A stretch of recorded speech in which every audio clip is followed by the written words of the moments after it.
Welcome in on this Friday afternoon. We have finally reached the end of the week. Welcome into Gwynn and Chris, Tony Gwynn Jr., Matt Scraby. Chris Ello will hopefully join us later. We'll see. Yeah.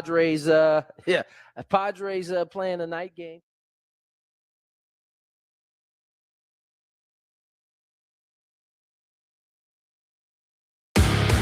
Tune in Thursdays at 9 a.m. for 97.3 The Fan's Epic Padres Roundtable, sponsored by Epic Wings. Voted San Diego's best wings 13 years running. To order, visit epicwings.com. It's the Good Guys 25th McGuire's Del Mar Nationals, featuring the Lowrider Palace Showcase, the all-new mini truck display, SoCal's coolest woodies, and more. All this weekend at the Del Mar Fairground. Details at good-guys.com. Why choose between getting things done and doing things with the ones you love? With Ralph's same-day pickup and delivery, it's easy to shop the same great prices and quality you'd find in store. We'll bring your groceries right to you, so you can spend time on what matters most. Ralph's, fresh for everyone. Save $20 on your first Ralph's pickup or delivery order of $75 or more. Ralph's, fresh for everyone.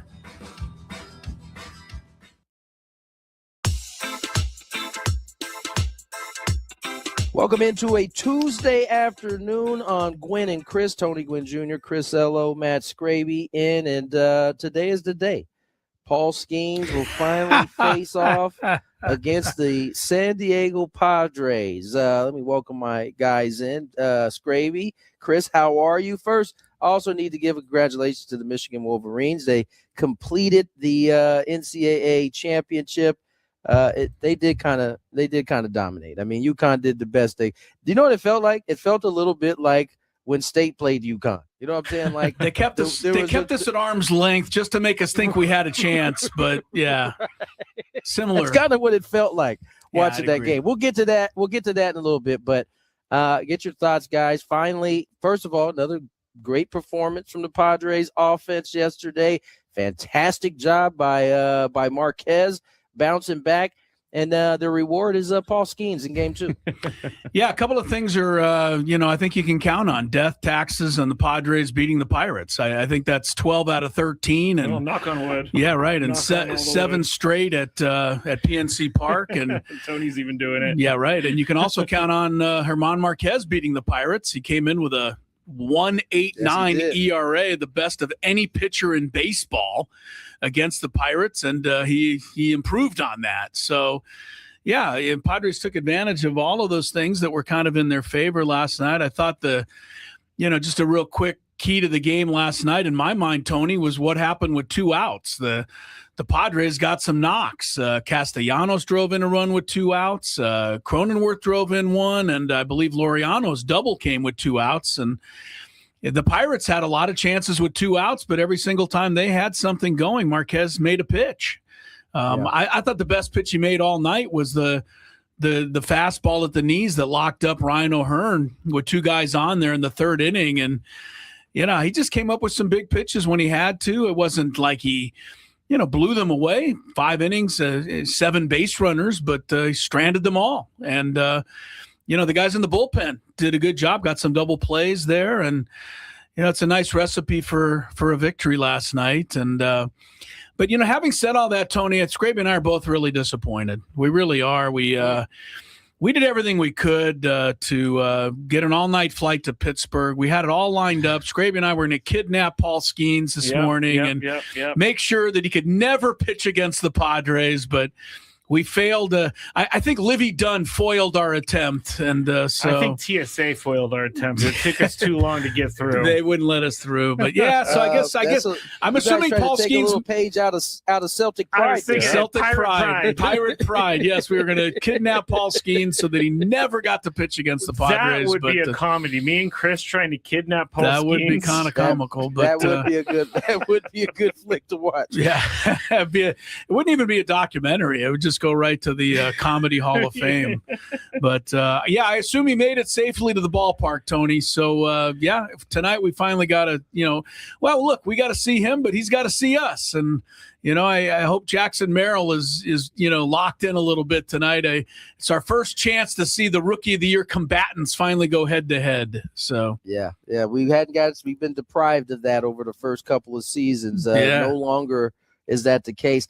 What's funny about this whole thing is they got a little practice yesterday facing Bubba Chandler. Yeah, he throws pretty hard, right? He's averaging at 99 miles per hour. Wow. Averaging. Yeah, so that means crazy. He's pretty much over that most of the time if he's averaging 99. So they got a little practice now. They haven't had a chance to see the splinker that he throws. Oh, yes, which that's right. is the split sinker.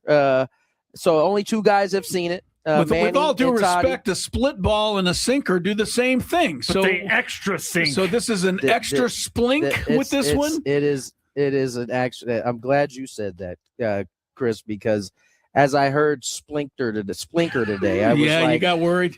I was like, you know what, man? I think that's kind of the same thing. It's kind of what like happened the to like a same. power sinker or something? That's basically what it is. It's basically what it is. It's a power. It's a power split. Wow. Because it's moving kind of in that same direction, but it's at 92, 93 miles an hour. They've invented a lot is what Bubba Chandler's changeup was at yesterday. So 91 mile an hour changeup. I saw that, and I thought that you can't. I don't believe it's legal to even still call that a changeup. I think that kid is going to be very good if he learns how to take a little off, because there's just not a big difference between the 100. Right. And every pitch that he throws that's above 91. Yeah, the slider was coming in just enough to speed up the bat, and right.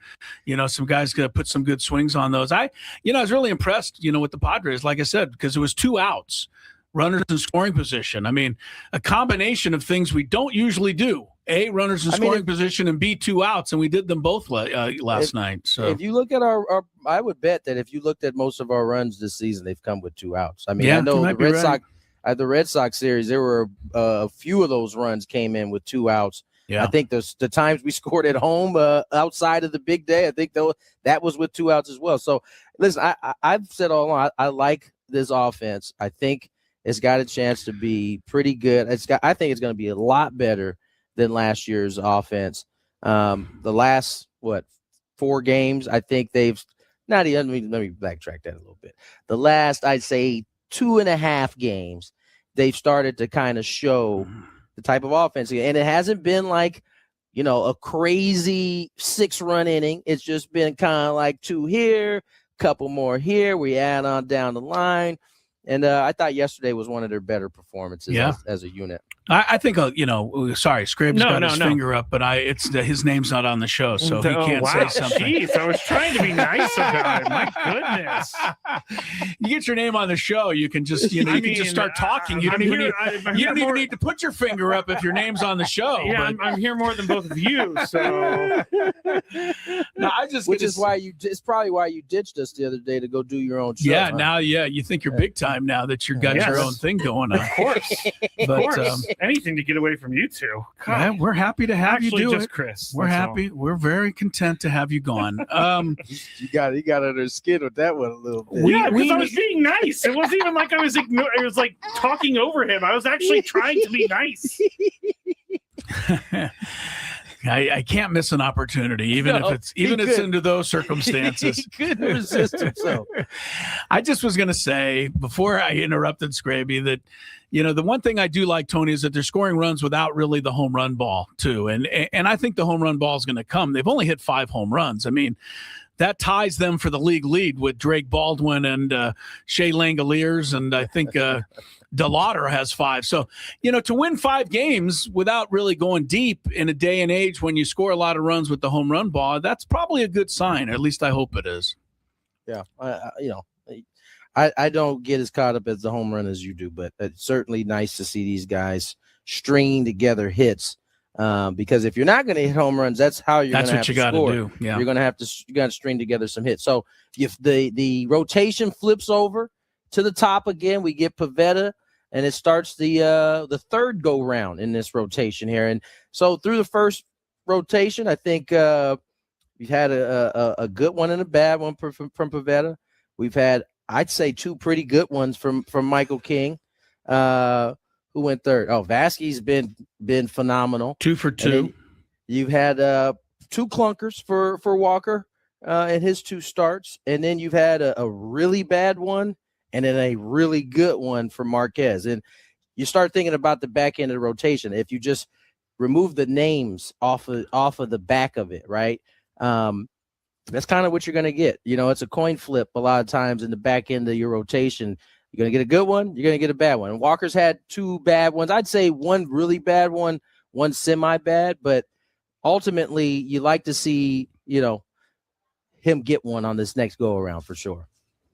So what do you got as a game plan against Paul Skenes, Tony? If you're the Padres, and honestly, you've heard about him, you read about him, you've seen him on film, and honestly, we joke about it, but it's been 2.5 years, and now you're finally getting to face this guy. His reputation precedes him a little bit. So what do you do? How do you go about it? I'm probably in the minority on this, but I watched Paul Skenes, including in that WBC, and for his immensely talented arm and stuff, I think he kind of nibbles a little bit for a guy that has his kind of stuff. And I think he gets himself into trouble when, teams start to wait him out and they run his pitch count up, because I think, he's so good and he's so talented with his stuff. I do think he has the same issues that a lot of pitchers have. They don't want to get hit, even though they have stuff that's out of this world. He tends to kind of lay on the edges. And I think the Padres have the type of offense where they could run that count up a little bit. I think that's the way you get it. You try to, especially early in the season when he's not going to be given the runway to have 100 pitches. He's going to be out before 100. I'm willing to bet you can run his pitch count up, and you may not even get to him in that point. He may give up 1 run, but you get him out of the game early, and you get into that bullpen. I would say that's the game plan. Scrappy, ever since I got your finger down, now you're not opening your mouth. So, well, you told me not to talk. So. I did not. Yes, his feelings is hurt. Oh my goodness, he's all in his feelings. Yeah. All right. In order for that game plan to work, though, Pivetta has to, be as good on the flip side to kind of wait him out, because he's good enough to where you couldn't get him out. You might be able to get him out of there by the 5th, but you also may not have any runs when he comes out of that game at the 5th. Well, it's going to be fun. I'm excited. I know the Padres and the fans have to be feeling a little better here with a 3-game win streak, and hopefully they can keep it going. Tony, let's talk real quick before you have to go about the game last night. I want to talk about after the game first of all, because of all of the things that I would not have had on my bingo card, one of the things I would not have had was Dan Hurley acting with a class that Gino Ariema, his counterpart, obviously did not. And I think a lot of other coaches could take a page from. This is the ultimate competitor. We know how crazy he is. He's got to win. He's driven.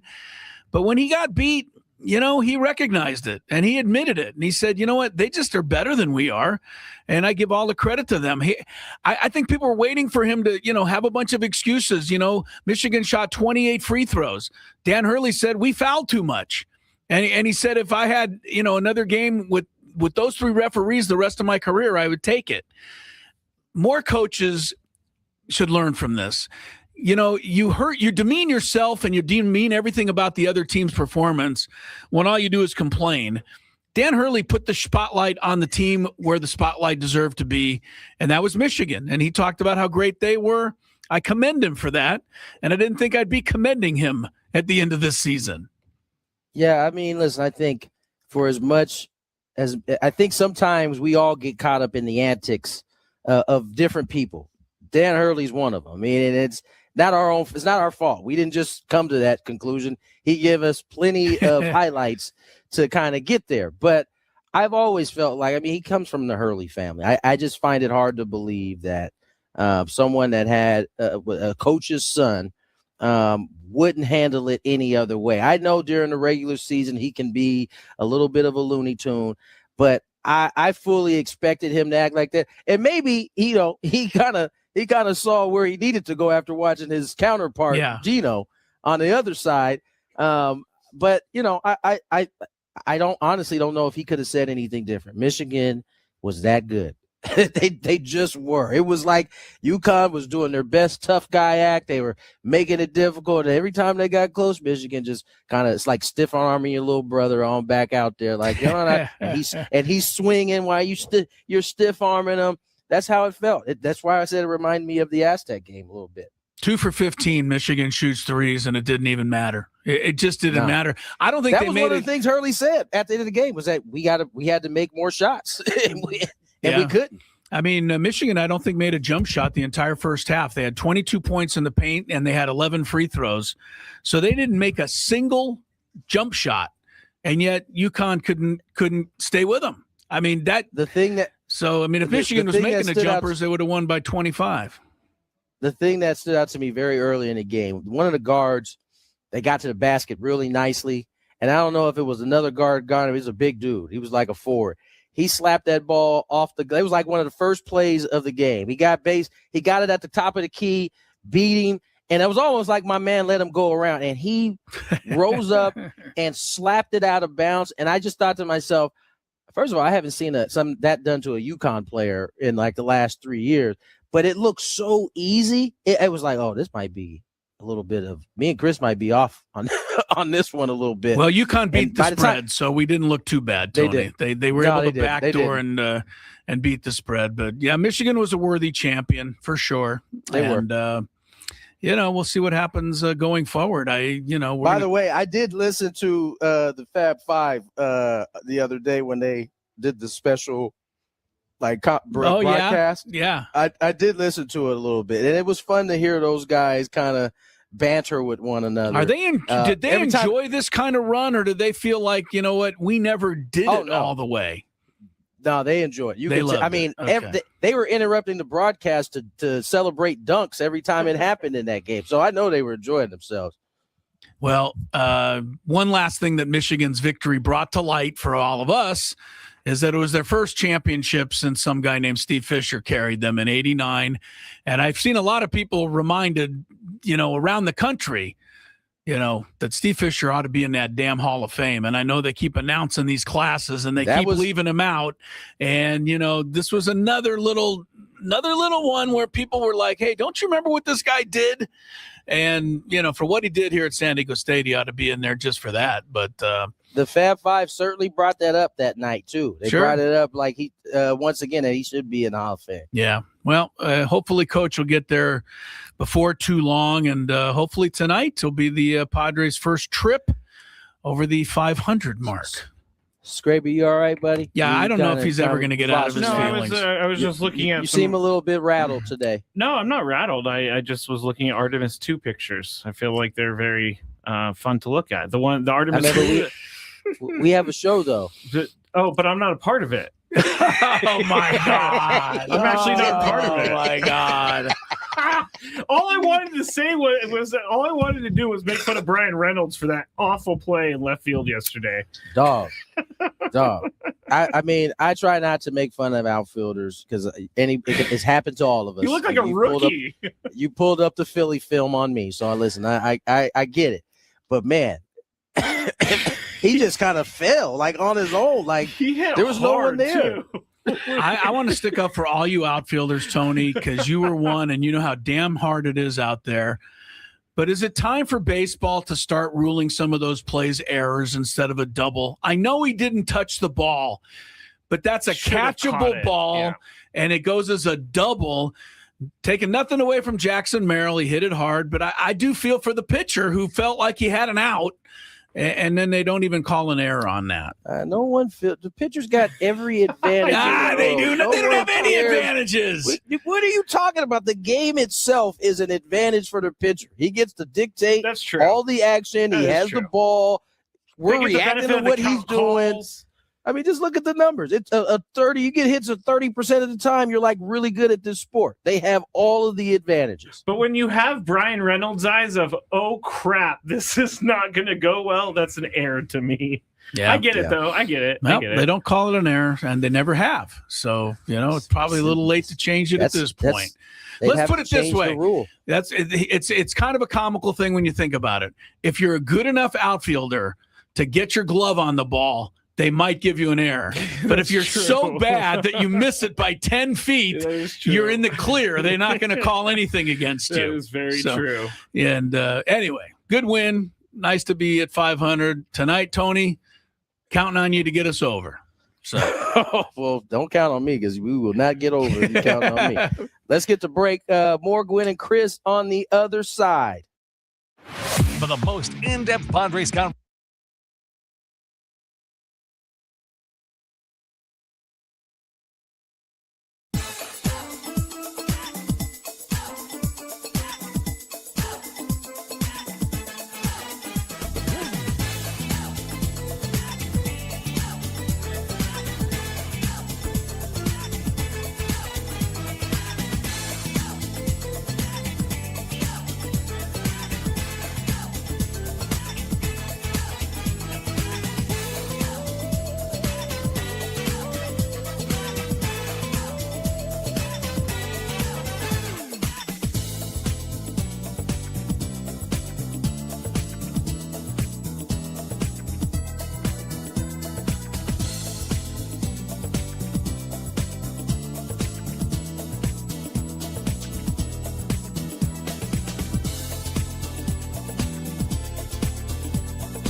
Everybody pay close attention. We have 7 minutes or so before we throw to the Padre pregame show, and we got a lot to get done, including getting you a starting lineup. Tony is off getting ready for the broadcast with Jesse. Before we give you the lineup, though, just like yesterday, we got a chance for you to win some tickets to the Padres-Mariners game coming up on April 15th.